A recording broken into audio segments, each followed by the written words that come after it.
係其實辦學即係之前你哋所講又話石家莊嗰隊球隊揾佢接觸其實係啊，即係有同球會嘅接觸咁其中嗰隊波都係佢自己嗰個鄉下嘅球隊啦，河北咁好有誠意揾辦學咁，我哋喺個季中裡面即係選擇而家最尾選擇係俾佢去轉會。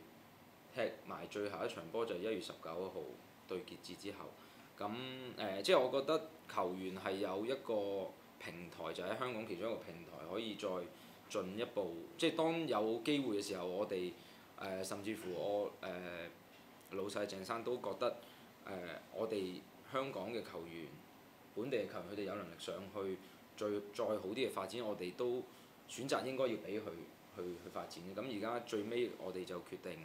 喺呢段時間俾佢上去發展啦，咁我相信佢哋嗰個待遇啊，佢哋嗰個嘅即係比現時喺香港所有嘢，其實佢哋係好好多嘅。咁呢個亦都係喺香港未必咁容易可以達到嗰個待遇。咁當佢哋有咁嘅機會，我覺得我哋係全力去俾機會佢哋去另外一個層次咯。咁係啦，呢個就係最尾球會就決定嗰個情況。Carl Sir，呢個決定你哋係咪免費放佢走？會有一個6位數字嘅轉會費。係啊。